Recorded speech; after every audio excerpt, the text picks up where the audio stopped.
Deborah Atkinson with Flipping 50 again, back for your Prime Women Challenge, and this is all about interval training. So I'm going to be doing short segments. We're going to go 30 seconds hard and a minute recovery, and that's the smart way to do interval training. You always want the work interval shorter than the recovery interval, and that's counter to what you're going to find in a lot of other places. So we've got to know that people are doing the science and reading the research pertaining to you.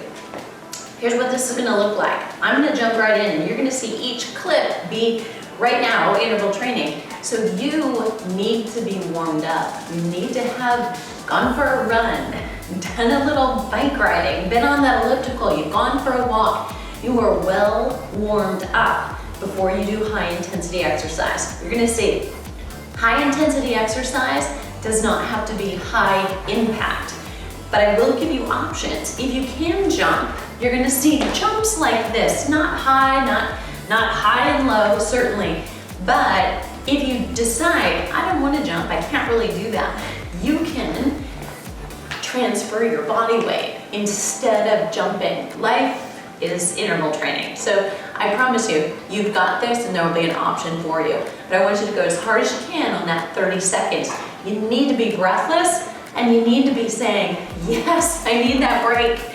If not, it's not truly interval training that's going to really do you a lot of good with all the touted fat burning benefits. You've got to get that heart rate elevated. Week 1, you're just going to get 5 minutes, right? 5 or 6.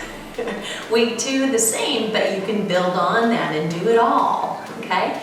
And so by week 4, you're going to be doing about 20 minutes, and that, sister, is all you need. I'm using an interval timer, and you can find this one as well. It's super easy, but it's going to beep at us and tell us what we need. So if you need to drown out my voice when you do this later, you can mute me and put your own music on. Just watch the moves.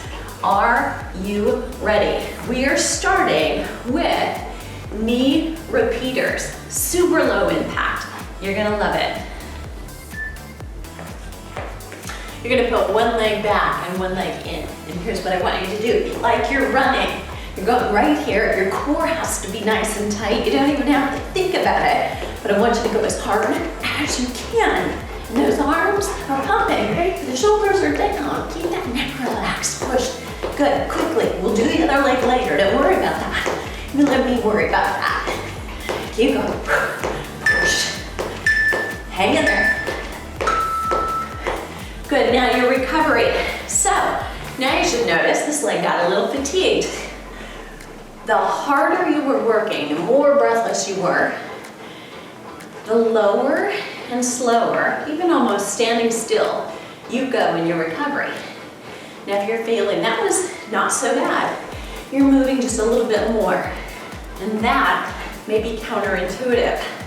But again, new science, right, tells us the higher you go, the lower you go. Easy here. When it beeps again, we're gonna do the other leg. You knew that was coming, right? All right, so stay in here with me. Feeling like you're breathing deeper, a little bit more relaxed. Then when you do that last interval at the end, then you're recovering really well. And that's what we want to happen. If that's not true, stop moving. Are you ready? Get ready to run. Here we go. Doing all that weight bearing on the other leg. Pump those arms. Remember, shoulders are down. Core is nice and tight.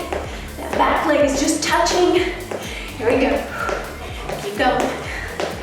Good. All super low impact, but higher intensity. We're elevating the heart rate. You may not even know it right now, but you know it when you're done. Keep going, keep going, keep going. All the way to the end. Even the dog thought he was working hard. Recovery, right? Lots of different ways you can do recovery. We're going to change this up just a little bit. Take your heel across, a little side stretch. You can take your arms, but remember, you want that heart rate to come down, so you're not doing a lot of work here. The last thing you want is for things to get muddy, that there's really no high anymore and there's no low. So really low until You're breathing through your nose again. Like you were sitting on the couch. Only don't do that. Keep moving. Nice and easy. This one, the next move will be hamstring curls. You've seen it before.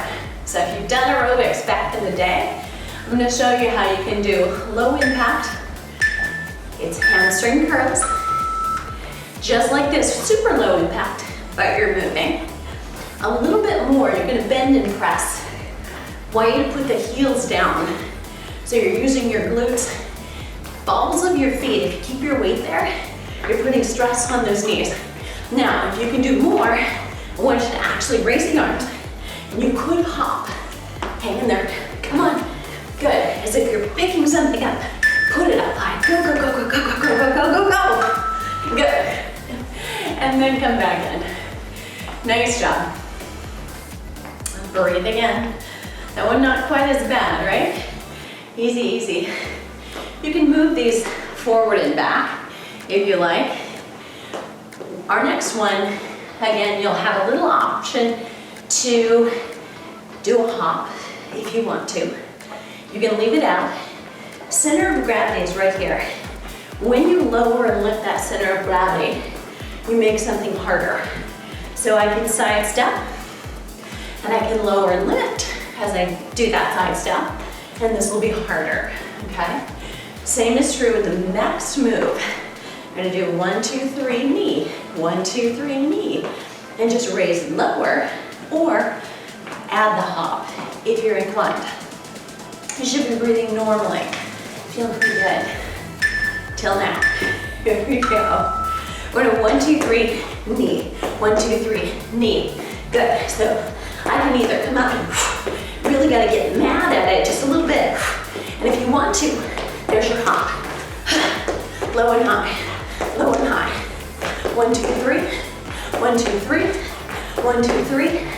1, 2, 3. Come on. 1, 2, 3. And up.